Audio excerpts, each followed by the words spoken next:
In today's video, I'm going to teach you how to create a parameter in Tableau and use it to choose between the region, category, and subcategory of sales. Whether you're new to Tableau or just looking to expand your skills, this tutorial will guide you through the process in a clear and straightforward manner. To begin, make sure you have the Tableau application open and launch the application if you haven't already. After it's up and running, access your worksheet. This is where all the magic will happen and where you'll see your parameter come to life.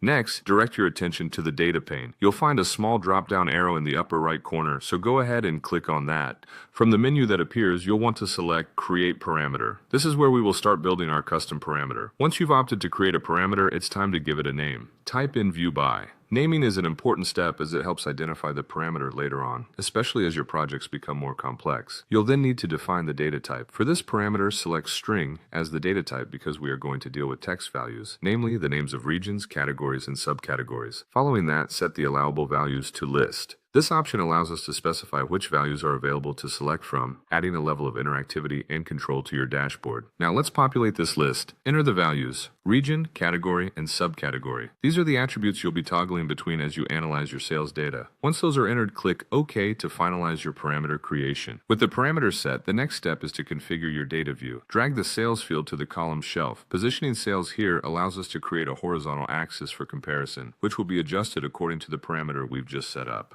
Then, navigate to the Analysis menu and select Create Calculated Field. Name this new field View By to correspond with our parameter. This calculated field will allow our view to change based on the parameter setting.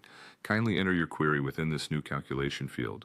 Make sure it aligns with the logic needed to switch views among region, category, and subcategory based on user interaction with the parameter. Afterward, drag the calculated field you just created to the row shelf. This will position your data vertically, creating the second axis necessary for comparison. The finishing touches involve making sure your parameter is visible and ready for action. Click on the View By parameter and select Show Parameter. This step makes the parameter interface visible on your worksheet, allowing you or your users to select different views dynamically and see how the sales data shifts with each option. And there you have it, a fully functional parameter in Tableau to view sales data by region, category, or subcategory. I hope you found this tutorial helpful and empowering as you continue your journey with Tableau. Thanks for watching and happy exploring.